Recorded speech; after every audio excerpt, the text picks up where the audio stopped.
Welcome everyone, our speakers and our audience. I am so glad to see you all on this wintry night.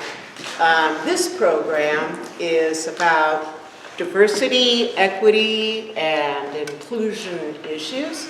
But before we get talking about that at all, I want to tell you that the restroom, not plural, is there. If it's locked, it's occupied, so you'll have to wait. But soon they'll have another one sometime in January, so this is only a temporary condition in the Forester's Lodge here. Not Forester's, in the Oddfellows Lodge. Okay, so I want to thank the Oddfellows, incidentally, for being our co-sponsors in this program.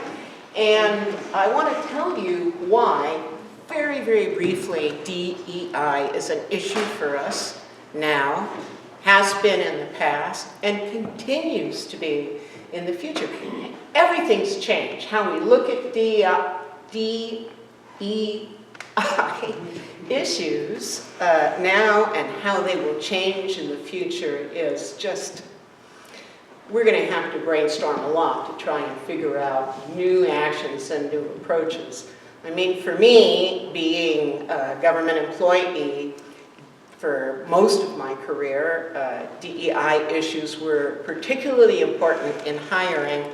But after I did some labor arbitration, and after I worked for and with other not-for-profits, it became really clear to me that the diversity, the equity, and the inclusion issues are at the very, very basis of our democracy. That is what it's about.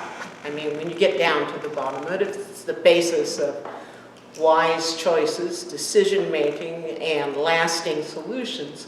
And so without further ado, I would like to introduce our 5 speakers in order of talking. And we have first Michele Wurl. She's the director of the foundation. No? Look at it. She's right up there. She's Chief Public Relations Officer. There you go. That's what she is. Okay, well, I hope I do better next. All right, Nancy Goodloe, who I've known since we've lived here, is professor, has been a professor, director of our own public health organization here, city council member, and council of governments, so she has quite a background. We have Tylene Carnell, most importantly, the founder of Helen House, correct? Yes. Hey. And we have Dr. Phil Backlund, who is revered in this business of government and communication. He is a communication consultant currently, but he taught at Central for a long time, correct? Mm-hmm. And finally, we have Verónica Gómez-Vilchis, is that correct? Associate Vice President, is that correct? Wow. For Equity and Belonging of Students at CWU. She's a member of SHRM. Do you know what that is? It's a, go ahead. Society for Human Resources Management.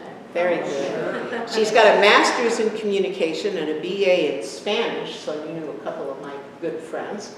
And you also have a certificate in mediation, which I also have, which I think is kind of interesting. Anyway, without further ado, we'll tell you what their organizations and they do, and they will tell you how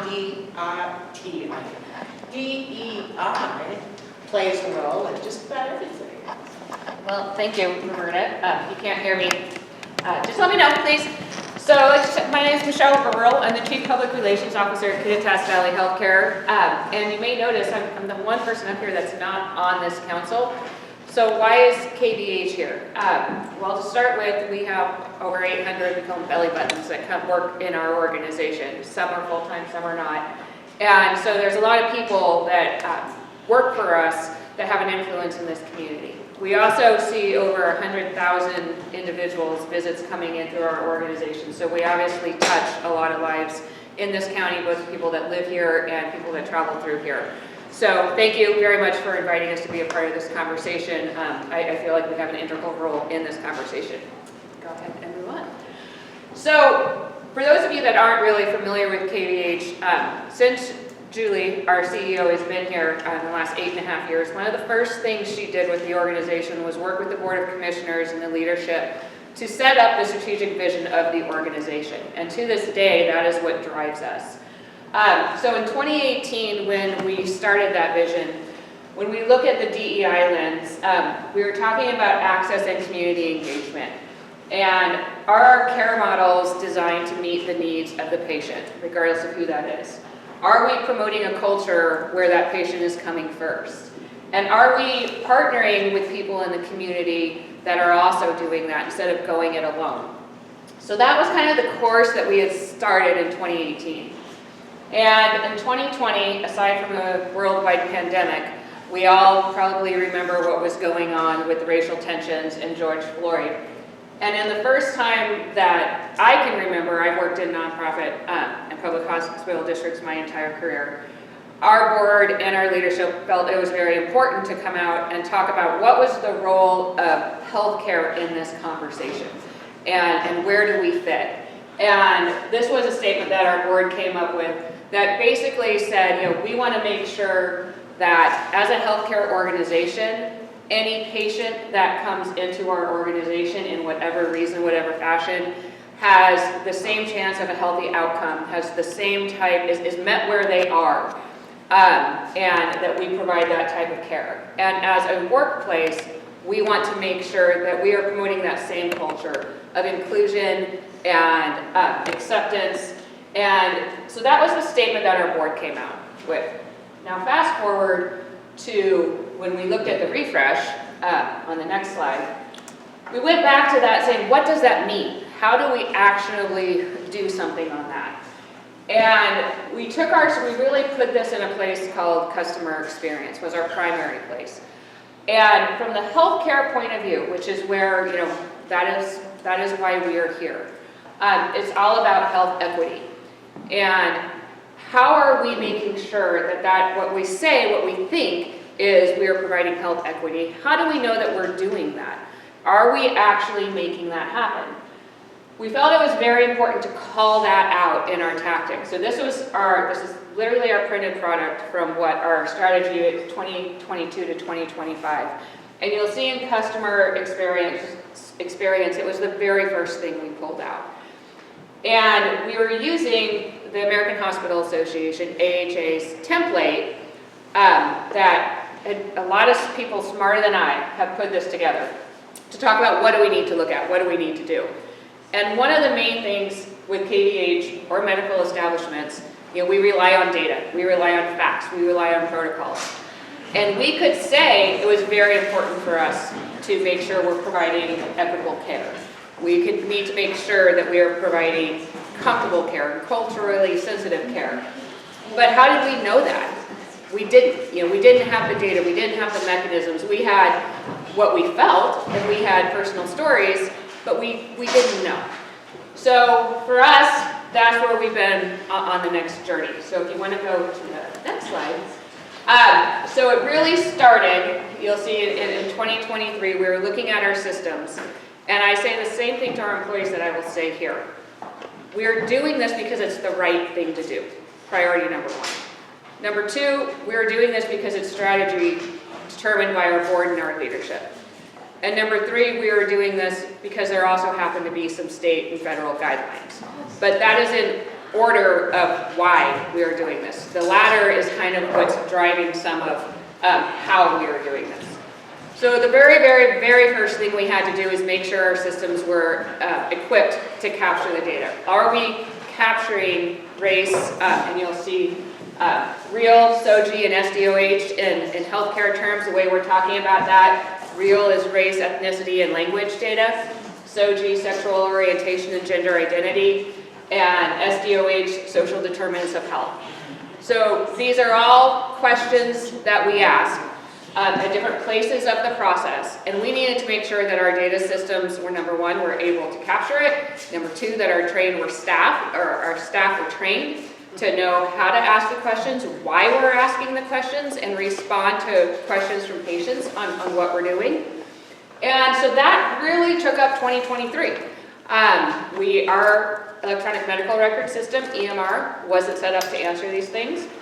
We have state reporting requirements. Forms weren't there. So that was the big lift in 2023. And we actually started collection in October of 2023.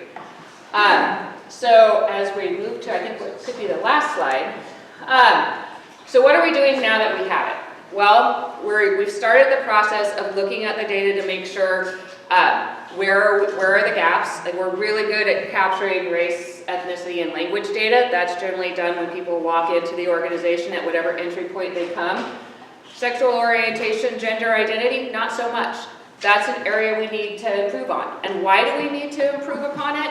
I mean, I think we all know when we're in a relationship with someone, when we're having a conversation with someone, you need to know a little bit about them to be culturally sensitive, to understand what's important to them. Those are the reasons that we're asking that. And then we have all of these AI tools in the background that can say, hey, wait a second. We're seeing different types of, maybe it takes longer to treat somebody with a stroke based on their language preference. And it can call out some of these deviations. And then we have a wonderful quality team that also looks at our quality initiatives, saying, all right, we're going to work on this initiative this year. How are we seeing any different stratifications? And that also then frees us up to this next little button that we have of moving to our workforce. So health equity, obviously primary goal. Now we go back to those 800 belly buttons that work in our organization. And what are we doing to foster diversity and equity and leadership in those positions? As a public hospital district, we don't get to appoint board members. Those are elected by the community. But how are we recruiting staff? Where are we recruiting staff? How are we recruiting interest in the board or foundation boards, things like that? So that's where we're branching off now on, we have one group focusing on health equity, and we have another group that's looking at how do we expand those options of our workforce. And that's it. All right, so there's my info.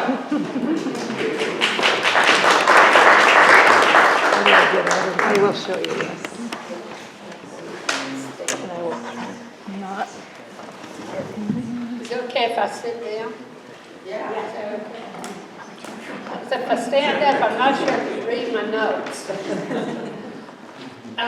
So my name is Nancy Goodloe. I am a member of City Council here in Ellensburg, and I am chair of the DEI Commission. I have with me tonight Tylene, Carnell, Phil Backlund, who are both members of the commission and very active in the work that we do, and they're here to tell you everything that I don't. And it'll be a lot more interesting, I think. What we thought we would do tonight is let me take a few minutes and talk about why we have a DEI commission in Ellensburg and how we came to be, and give you a little bit of an idea of the work that we do every day or each month. So the DEI commission, closer, okay. I've been told I have a quiet voice, but I don't believe it. The DEI commission was formed in the spring of 2021 at the recommendation of a group of about 100 people who had cooperated with council subcommittee in a series of listening tours that started in summer, July or so of 2020 and went through October. We identified 9 different groups in our community that we felt like were marginalized, were not included, and did not feel like they were being included in the life of our community. And we gathered small groups from those 9 groups to talk to us so that we could listen. We bring them in, we listen to, we ask questions, and we just let them go from there. And when they got through talking about one question, we'd ask the next one. and we took extensive notes. We had a staff member who scribed the meetings. So we came out of those meetings with excellent notes of what we had heard. At the end of our work with those with those groups, we put together a final report to council, which I have a copy of here, and if you're interested, you can find it on the city webpage under the DEI Commission. It's about 30 pages long, and we try to summarize what we heard, but we also included in that report about 20 recommendations. Our work with the subcommittees, and we had been talking about doing something around the discriminatory things that you hear about in the microaggressions that you hear about. If council, does city council have a role in that? And the general feeling of the council was, no, we don't. So the three of us, Bruce, Tab, Nancy Milquist, and I, backed off a little bit and decided, well, we'll try another approach to go back to council with stuff. But in the meantime, George Floyd was murdered. And we decided we had to act then. We couldn't wait, particularly because it was right at the beginning of COVID, and we didn't know how long COVID was going to last, and we didn't know what it was going to do to communications and interactions and things like that. So we took a recommendation to council to form a subcommittee of the three of us and let us come up with a strategy to begin a conversation with some of the folks in our community that we felt like needed support. Council approved that recommendation, and that's how we developed our listening tour program that we did. We talked to 17 different groups and about a little over 100 people in that 3-month period when we were doing the listening tours. We presented our report to council in the fall of 2020, November, December. I think it was the first meeting in December. And the recommendations that were a part of this, there are a number of recommendations, and these recommendations kind of help form some directions that we've gone with the work that we're doing as a commission. But the first recommendation that we heard from every group is the city needs a board or a committee or some kind of structure to maintain and carry on this work so that it will be sustained in this community. So that's how the DEI Commission was formed. The council accepted our report and all of the recommendations, and we immediately began to recruit for members to form the first group of commission members. We had about over 40 applications for the positions. We were only able to appoint 6. So we cut 40 down to 12. We interviewed 12, and we appointed 6. So we started off with that. Part of the recommendation or the ordinance that created us required that a city council member be chair of that commission. And that person, that position is a non-voting position because council felt strongly that the citizens, representatives on that committee should carry the day in terms of what they think needs to be done. So far we have not had a tie, and I haven't had to vote. And I voted a few times because I forgot about that. But anyway, that was the structure that was set up in an ordinance. It was done by ordinance on purpose so that it'll be difficult to get rid of the commission if we ever get a city council majority that does not support the work that we do. The ordinance created the commission. It outlined who the members of the commission could be, and it also provided for the chair and set kind of a mission for the committee. If you don't mind indulging me a minute, I'm going to read what the ordinance says.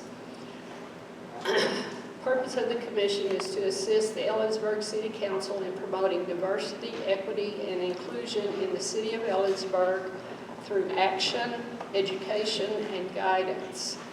The commission will seek to support Ellensburg in celebrating a diverse, equitable, and inclusive community that welcomes and is supportive to all residents and visitors, because doing so enriched each individual's life and the community's well-being and vitality. And I wanted to share this slide with you because it also helps set a vision for the community, because in all the conversations that we had leading up to everything and creating this, the word belonging was a huge word for us. At that point in time, it was not a part of the DEI moniker that you heard about. Now, there are a lot of organizations that are including the B, diversity, equity, inclusion, and belonging, because if we can do a good job with diversity, equity, inclusion, it will create a sense of belonging, and that's what we're looking for in all reality. It may take 100 years to get there, but it's important to the City Council that everyone who lives in Ellensburg feels like they belong, like they're important, and they have a role in this community. In terms of the commission, as soon as we formed our commission, with the 6 people that we chose, we had our first meeting in May of 2021. And what I was going to do now is kind of summarize some of the things that we do that kind of confirm how we're following the ordinance with the work that we're doing. In terms of providing guidance to the council, one of the first things we did as a commission was helped staff in the writing of a DEI chapter in the city comprehensive plan. That took a long time. And it was interesting with a group of people who didn't know what a comprehensive plan was, and they didn't understand how we did that and why we were doing it, but that was all part of us getting to know each other, and it worked out really well. We also then created and recommended council adopt a city land acknowledgement statement, which they did. In the 3 years that we have been in existence, we recommended raising commission membership to 8 members instead of 6, because we have a lot of work to do, and 6 people was not enough to get it all done. In the last fall, during the Zoom bombing attacks that we got on our city council meetings, the council voted to shut down the online public comments to keep members of our community, particularly our marginalized groups, from having to listen to some of the stuff that was being said. The commission, they asked for a recommendation from the DEI Commission on how they should handle the situation. So we set a twofold recommendation to council. One was, don't shut down online public comment, because it takes away accessibility, which you talked about, which is kind of it's a mainstay of the DEI work, is being sure that people have access to what they need.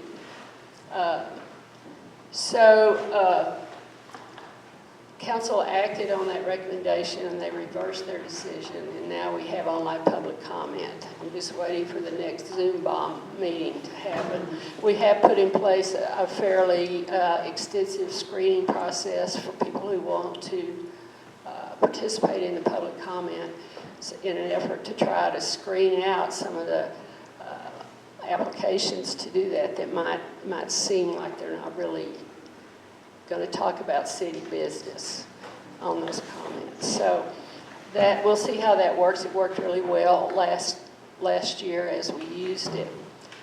We also recommended that when things like this happen, a Zoom bomb attack or some other event that causes harm to any member of our community or any group to our community, that City Council have a very quick, immediate response to that with a public statement. I don't know if you remember or not, last year it took about 5 days before City responded to that first Zoom bomb attack. And so we recommended they create a rapid response team that would include a member of the DEI Commission, because the language of the response is really important. And if you don't understand how important that is when you're talking to marginalized communities, putting a DEI Commission member on that response will help the response be stronger and appeal and make more sense and be more meaningful to the community. So council has accepted that one too. We haven't had a chance to do anything with that one yet, and hopefully we won't. In terms of actions and education that we've done, we have a number of programs. We are continuing our listening tours, and Phil is the chair of the subcommittee who does those. We feel like that's the best mechanism we have to stay in touch with the community. And we're hoping that through those listening tours, over time, we can tell whether or not we're making a difference in people's perspective of how their lived experience is in Ellensburg becomes more positive. We have a series of proclamations that we write every year, certain months of the year that are recognized by Congress, like Black History Month and Native American Heritage Month, those kinds of things. We provide proclamations to council for all of those recommendations, or those recognitions. And then this past year, the commission recommended to council that we add, not to the proclamations, but that we be allowed to post online on the city Facebook page recognitions for people and events that we feel like are really important, but council doesn't want us to do any more proclamations. You know, we could do 5 every meeting and finally get through all the people that we like to recognize in the events. So things like Martin Luther King Day, International Women's Day, World AIDS Day, those kinds of things we are doing as they cycle around. And you'll see short posts on the city Facebook page in recognition of those days. We also have a grant program. Last year we awarded $6,000 to 7 different organizations who have really a real diverse mix of programs that they were doing, but all of them were for persons who have not had an opportunity to participate in some of these things before. There were adults that were impacted by that, and there were kids programs that also received a grant to extend services and programs to kids. In terms of the events that we have, we've done 3 belonging in Burke conversations. If you haven't been to one, I would encourage you to go to one. We hope the next one's going to be in February. It's with the Ellensburg School District, and the topic is going to be bullying. So I'm looking forward to that one. We helped initiate planning and implementation of the Juneteenth celebration last year. We were involved with the City of Human Library. Some of our members are actually books. And then I was involved in helping get it set up and get it started and interviewing people and picking the books. So we're supported in that way. And then we have an annual retreat. The first thing I said when I became the chair of the commission was, we can't do this alone. We have to have partnerships because we don't have any money. We have a little money, but not resource, not just the financial resources, but the human resources to do a lot of these things that we want to do. So we have partnered, we have set up on our commission, we have a liaison position. Organizations who wish to be liaison to the Ellensburg DEI Commission can apply. Liaisons have a special position. They come to meetings, they can participate, they can go to retreats. But they hear what we're doing and they take that back to their organization, and then we hear what they've got going on and what other opportunities we might have to partner. Right now we have MOU with CW and the school district to work on community events, and that's how we got to the belonging in the Burg conversations. But we're looking for other liaisons. And in May next year, we'll start our 4th year of working. So that's kind of a big overview, fast and quick, about what we're doing and how we got started. So I'm going to turn it over to Tylene or Phil, whoever wants to talk, to say whatever you want to say. Don't say that. Thanks, Nancy. I don't know if there's real. I'm Tylene, and I don't know if I can. Tylene, and my pronouns are she, her. Oh, sorry. Can you hear me now? Yeah. There you go. Can you hear me now? Yeah. I hate doing this because I can hear my own voice. That sounds good. Thanks. But anyway, I don't know if I can add a whole lot to what Nancy kind of described as what the commission is, and I can talk a little bit about why I decided to be a part of the commission. And I think one of the things that really stuck out to me, I've been here for almost 24 years, and when I first moved here, I moved here as, my pronouns are she, her, and when I first moved here, I moved here as an out trans woman, and I really felt like I was almost the only one in town.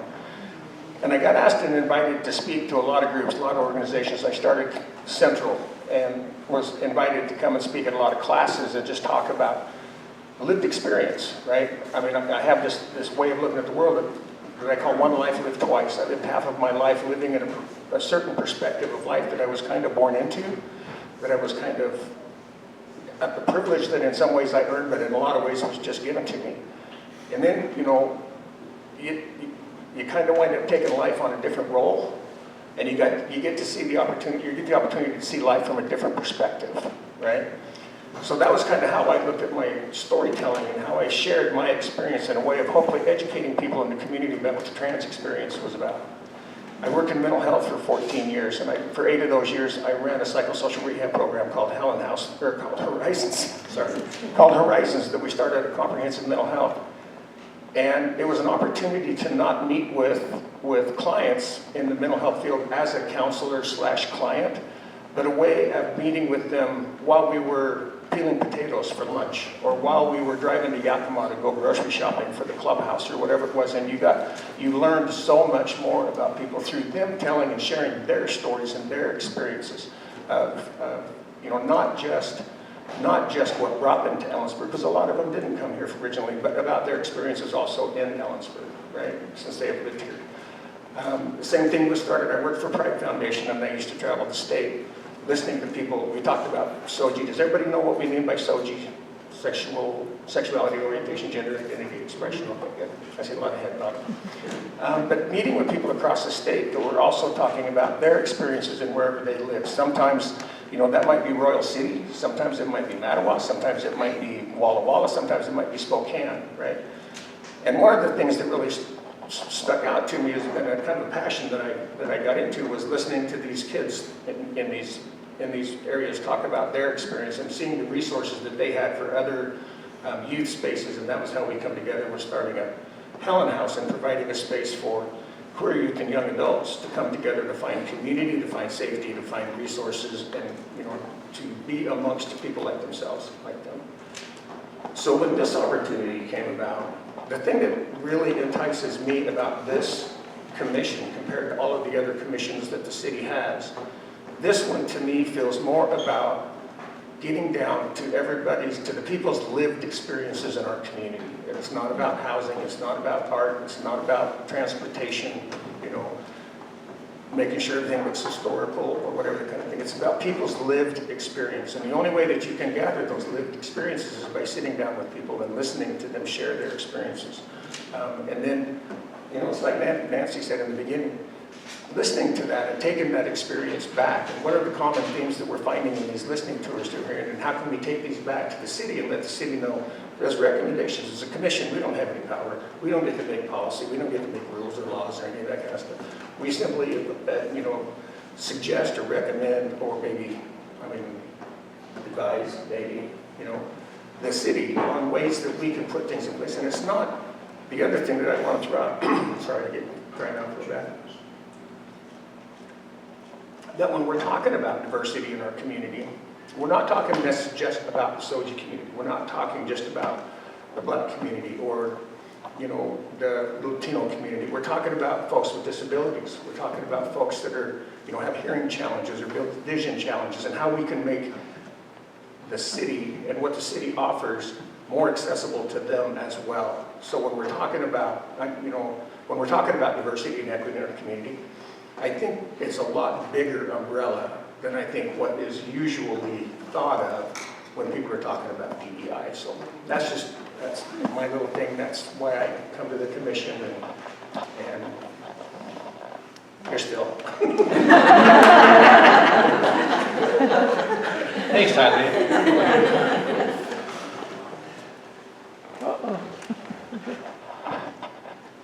Yes, I'm Phil. Oh, there you go. I'm pretty happy to be here and be part of this commission. Look closer. Real close. How's this? Right there. Is that good? All right, I got it. We'll leave it right here. Well, as you probably know, not everybody thinks this is a good idea. Ever since people have started to work for equality over centuries ago, and just even thinking back to the abolitionists and anti-slavery movement, there have been people who have resisted, who don't want it. And in spite of the fact that it seems so logical to want to be equal, to include people, to be diverse and value that diversity, there's a lot of people who don't like it. And it may be over the next couple of years that our commission may face increased resistance to the kinds of things we do. So I took a look a little bit at why people do think DEI initiatives are not a good idea. And there are some thoughtful people that think that these efforts are not good, are not worthwhile. And they begin with the fact that there are very little empirical data that says they work. In fact, there's some data that says they do the reverse, that they increase division, that they increase people's resentment within organizations. And from my point of view, well, we fought a war, the Civil War, over that. And we hopefully won't be doing that again, but there are people who are not going to be going along with it. So even though that they look for data and it's not there, how can we still make the argument that it's valuable? There are some people who look at it in the sense of it creates more divisions. It puts too much emphasis on individual groups at the expense of other groups. There are some people who think that, well, if we're going to raise up the marginalized groups, that means the dominant group has to go down. Which obviously doesn't necessarily have to be the case. So there are people who are thoughtful about it, but then there are a lot of people, the Zoom bombers that the city council experienced, who just are wildly against it and are not going to be doing anything to support it ever. But our job as a commission is education, is being able to do the kinds of things that help people understand what's going on. One of my favorite definitions of education is the movement from stubborn ignorance to thoughtful uncertainty. And that's kind of what we're up to here, is let's get people from that stubborn ignorance that everybody knows in this room knows someone who has that stubborn ignorance, and to move them to thoughtful uncertainty about these things. So the kinds of things that we're up to as a commission are looking at how we can take the marginalized communities, have them feel more included, reduce the number of instances where there are negative impacts on them, have each of us feel like we're part of a community and that we do belong, no matter what our background, and we can all respect and enjoy each other. So those are the kinds of things that we're up to as a commission, the kinds of things that are why I'm on the commission and want to see what we can do to have positive results in the community so everybody feels like they belong.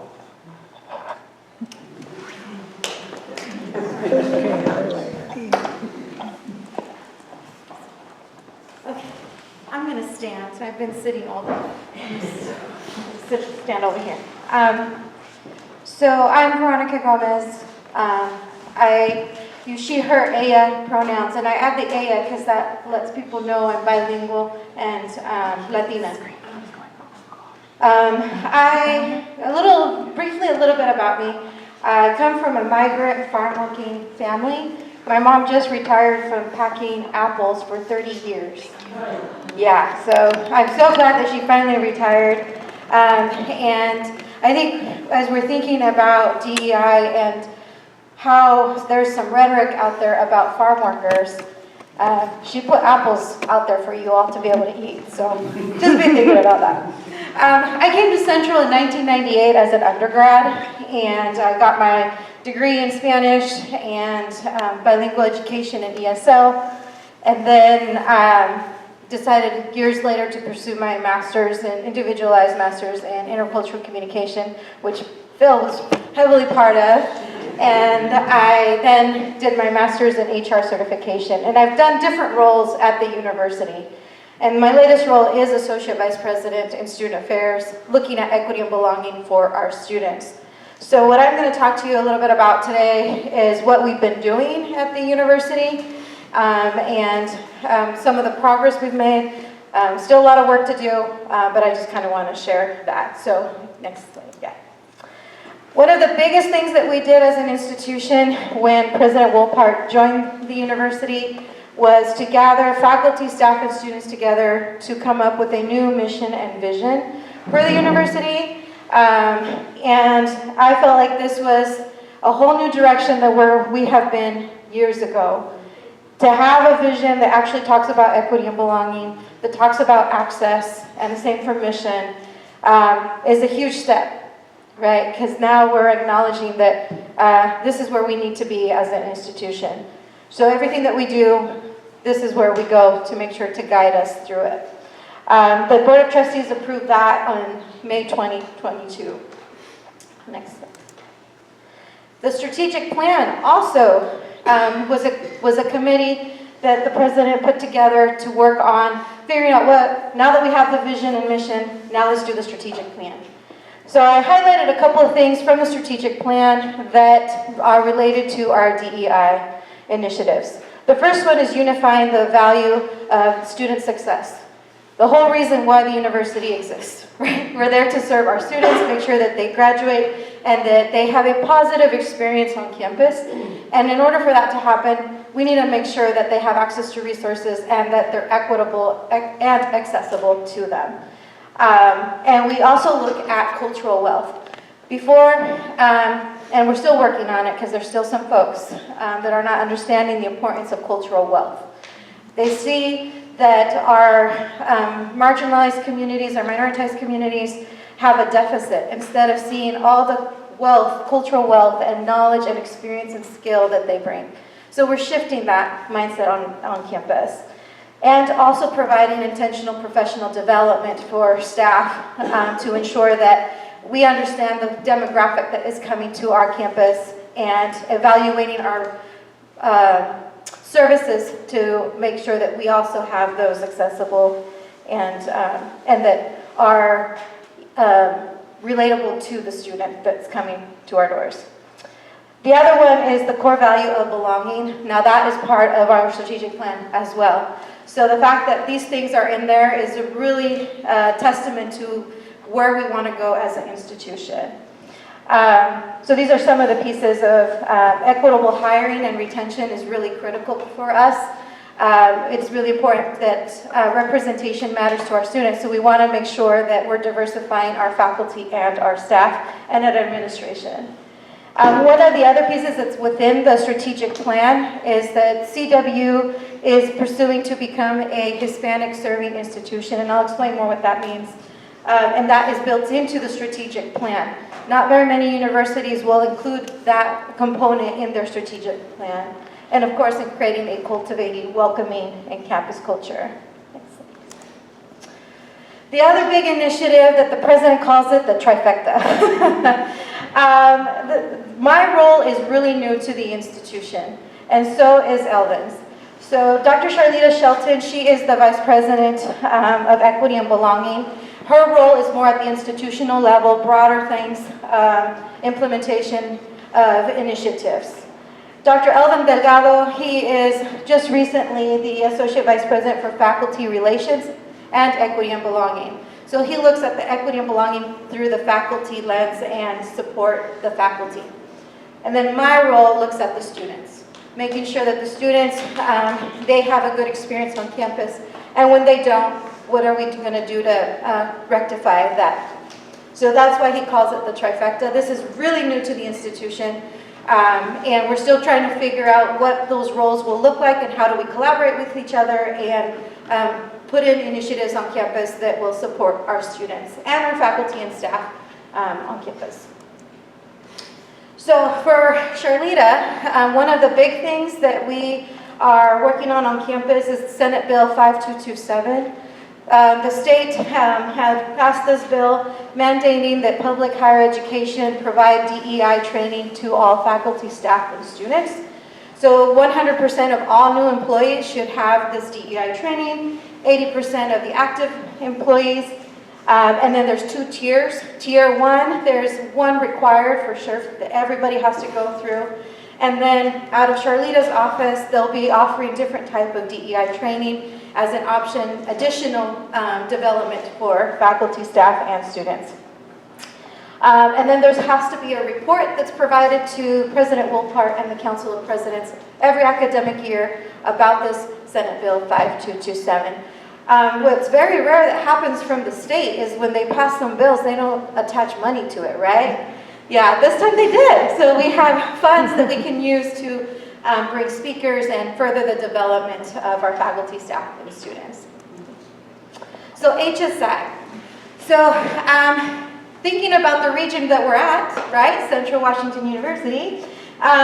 So we have, in order to be an HSI, we have to have 25% of our students, full-time students, enrolled that are Latina, Hispanic, Latinx. There's the terms kind of interchange here.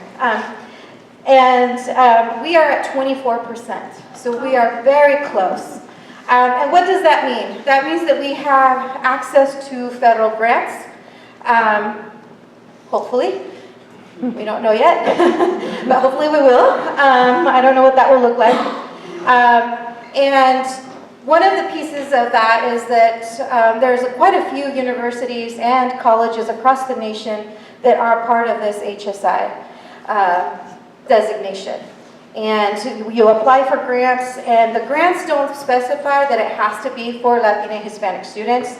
You just have the qualifications, to apply for them. And then we can use the funding for all of our students, which is wonderful. The other piece with HSIs is that any institution could become an HSI. The difference between Central is that we don't want to be an enrolling HSI, we want to be a serving HSI, which is why we created a committee, a council called Alianza para Latina Advancement and Success. ALAS is the abbreviation for that. And ALAS in English means wings. So we came up with that to be able to think about, we're going to give wings to our students through all these services that we're going to be very intentional about to ensure that we are removing barriers that are keeping them from graduating and making sure that they stay and we retain them. The other piece that we did is we submitted a biennium funding request to the state legislation to fund an HSI director who would help implement some of the initiatives. to pay for a annual leadership conference for our students of color, that it would be on campus, to help programming, and also to be able to provide conference opportunities for faculty and staff and students to attend. There's quite a few conferences that are HSI focused that will provide a lot of insight for people to be able to put into practice what we do related to HSI. And within that biennium funding request that we're pretty excited about is also that we included funding for a tribal liaison and a tribal office, so that we are also serving our Native American students. And I'm really hopeful again, but with Governor Inslee saying that there's a $12 billion deficit, I don't know how it will go, but we're crossing our fingers that hopefully it will get funded. So some of the things I want to speak to about this HSI program is the programmatic arc that we are looking at, that we're looking at alumni, making sure that we are tapping into our Latina, Latinx alumni.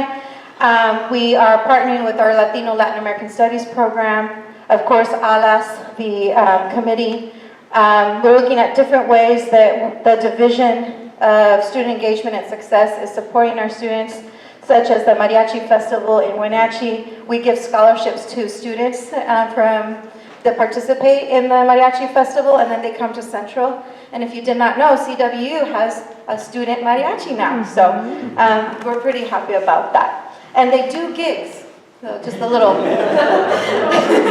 They need to buy their outfits, so if you want to hire them, let me know.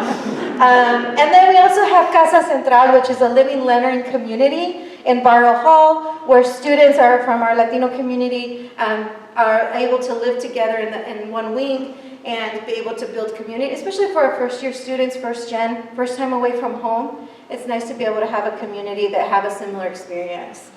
And then, of course, then we have our Multicultural Center. The Diversity and Equity Center is in Black Hall 101, and we received funding from the government to be able to convert that into a multicultural center, so there'll be a big expansion. We're pretty excited about that piece. And so within that multicultural center, there'll be a lot more events focusing on our Latina community, like Dia de los Muertos, Day of the Dead, Hispanic Heritage Month, and Raíces graduation celebration, which is where our Latino students come together. They get their Serapis stoles that they get to wear in commencement. And then we have student organizations also that we partner with, which is MECHA, the Latinx Student Organization, Alpha, which is the Association for Latino Professionals for America, and of course, Mariachi.